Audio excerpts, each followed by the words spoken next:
Hello, Mrs. Cavanagh's class. Welcome to Gullo's Garden Center.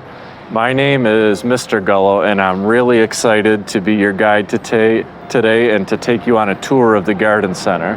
Gullo's Garden Center is my family's business, and I've been working here since I was 12 years old. So, does anyone know what a family business is? Well, it's exactly as the name suggests. A family business is a business, could be a restaurant, could be a toy store, an office. In our case, it is a garden center, which is owned by a family. Oftentimes, the workers are family members, and I have quite a few family members that work here. They are my dad, my brother, my sister, and my brother-in-law all work here as well. So we get to see each other almost every day. So, you might be wondering, what is a garden center? Let's talk about that. Well, it has the word garden in it, so you can probably get things for your garden here, right? Yep. In fact, you can buy pretty much anything for your yard at a garden center. You can buy trees, flowers, shrubs, mulch, pottery, fertilizer, houseplants, vegetable plants and seeds, decor for your yard, bird feeders, fountains, furniture, and yes, even buffaloes. So during the months of November and December, the garden center, it transforms. It doesn't look much like it does in spring. So we have Christmas trees, we have wreaths, we have poinsettias, which is the Christmas flower, and lots of holiday decor. Everything you need for Christmas, basically. And we're going to be looking at all of that today, but before we go inside, let's learn a bit of geography. I know you've all been working on your geography, and since we're virtual, you might be wondering where Gullo's is. Let's take a look at the map. Okay, so if we take a look at the map here, Orchard Park is in blue and Hamburg is in red. So we are basically next door neighbors. In fact, if you were to walk out the front door of Wyndham, make a right, and walk about 100 feet, you would be in the town of Hamburg. Hamburg, where you're visiting today, along with Orchard Park and parts of West Seneca, where most of you live, used to all be one big town called Hamburg. They split in the year 1850, and Orchard Park was called East Hamburg until it was renamed Orchard Park in 1934. I know you've all been working hard on your math, and that is very useful in real life. So before we proceed, I want to challenge you with a math question. I'll give you 2 facts, and with them, you'll be able to tell exactly how old I am. So fact number 1. Mr. Gullo started working at Gullo's when they opened when he was 12 years old. Fact number 2, Gullo's opened 28 years ago. How old is Mr. Gullo? I'm inside from out of the cold, and it's freezing out there. It feels like winter already. I know winter doesn't start till December 21st, but inside it's nice and warm, and that's a good thing for these flowers that you see behind me, the poinsettia, the Christmas flower. So these are a very popular flower this time of year. A lot of people use them to decorate their homes, their offices, their churches. And we are actually going to go to 2 poinsettia experts, Luciano and Nella Gullo. They're going to teach us some cool facts about poinsettias so that you can be an expert too.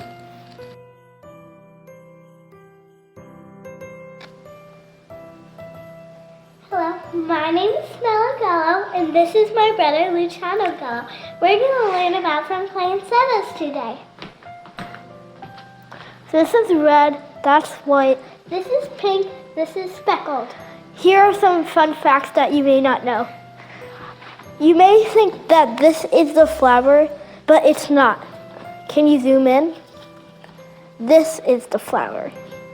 These are the leaves.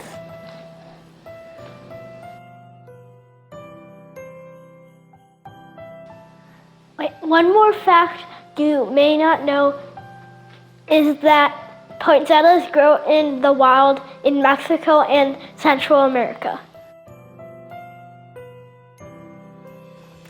Nella, how tall can poinsettias grow in the wild? About 12 feet tall.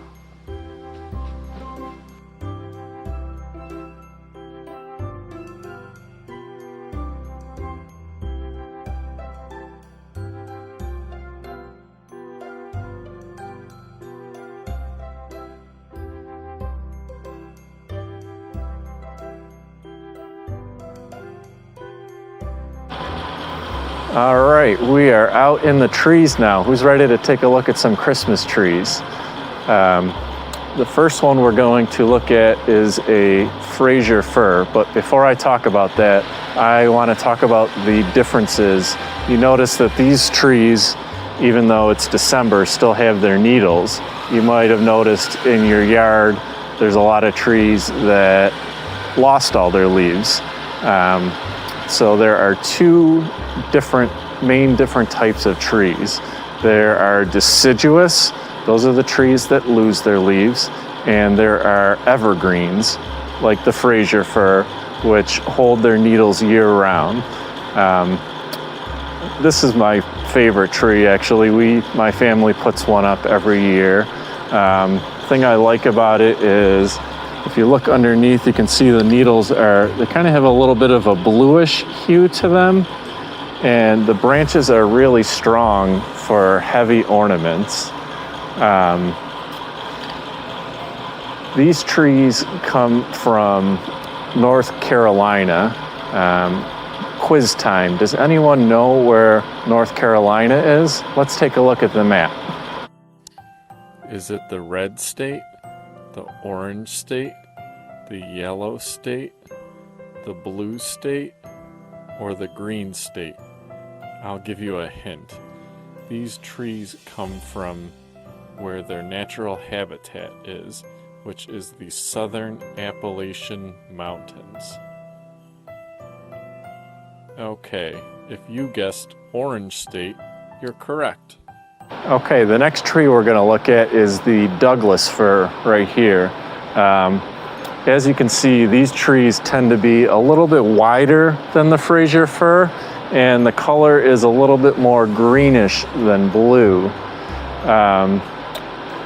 The thing I like best about these ones is they have the most scent of all the Christmas trees. Couple facts about Douglas fir. These grow naturally in the wild out west. And they can actually reach up to 300 feet tall and live over 1,000 years. You might think that is impressive, and it definitely is, but there's another tree that grows out west that gets even taller and lives longer. If you've ever heard of redwoods, they can get almost 400 feet tall and live over 2,000 years. Now, these trees, although they're native to the West, they are grown in Pennsylvania. They can be grown in different locations. This is the redwood tree. If you've ever been to California where they grow, you may have been lucky enough to see them. I was, and it's like seeing a living skyscraper. The tallest one in the world is 380 feet tall, and they can live over 2,000 years. Now, we wouldn't want to use a redwood as a Christmas tree, though, would we? I mean, you'd need a helicopter to decorate the top of it. All right, last but not least, we have one lonely concolor fir left here. Now, as you can see, this tree has longer needles than the Fraser fir or the Douglas fir. And like the Douglas fir, they also grow in the wild out west. But this is a very popular tree. A lot of people actually plant them in their yards around here. The thing that I find most interesting about these is they do not smell like you would think for an evergreen. They actually smell like citrus. Some people think they smell like an orange, some will say a grapefruit, some will say a lemon. So it's a very unique tree.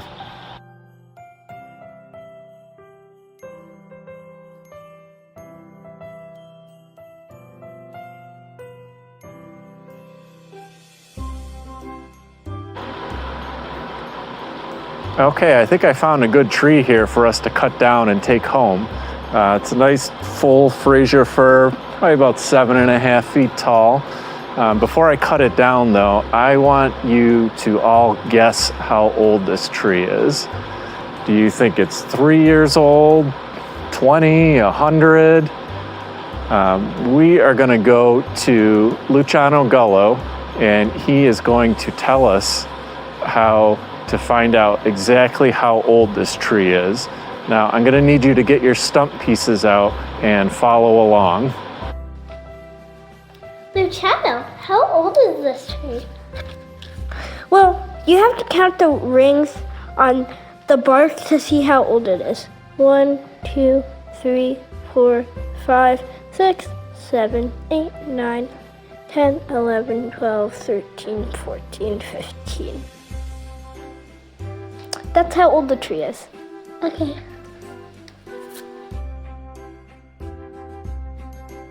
Okay, does everyone have their guesses in? Let's cut this down and see.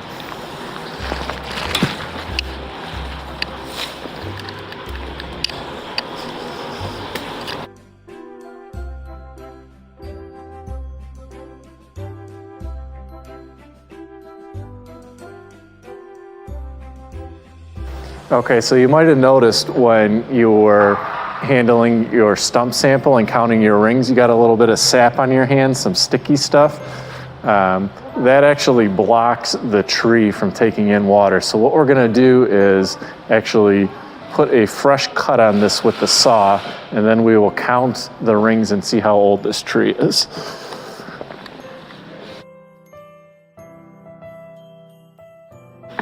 Okay, so before we count, I want to show you something. Now, we know that trees take in water through their roots, but after the water comes up through the roots, where does it go? It does not go through the middle here. It actually comes up through the bark. And let's count this tree and see how old it is. We have 1, 2, 3, 4, 5, 6, 7, 8. This tree is 8 years old. And you might also notice some of the rings are a little bit larger than the others. If it's a large ring, then the tree had a really good year and it grew a lot. You could see it had 2 good years in a row there. Those are really large rings.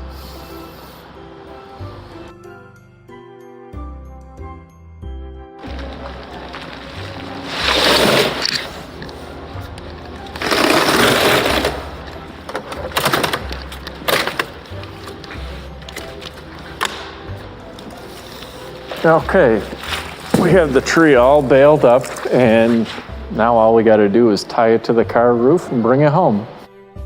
I found this baler has many uses. It's also good for tying up kids.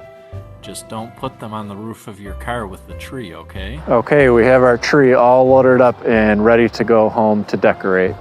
Now, I know some of you might be thinking, isn't it bad to cut down trees? I mean, trees are good for the environment. They clean the air, they provide us with oxygen, shade, they provide homes for wildlife. And yes, that is all true about trees, but Christmas trees are actually great for the environment, and I'm gonna tell you why. For every tree cut down on a Christmas tree farm, a new sapling, the word for a baby tree, is immediately planted in its place.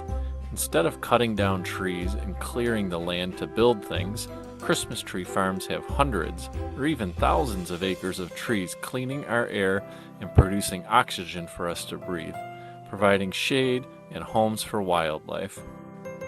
And the best part is they are 100% recyclable and biodegradable. They can be ground into mulch or composted into soil. The other option, artificial trees, are made from plastic.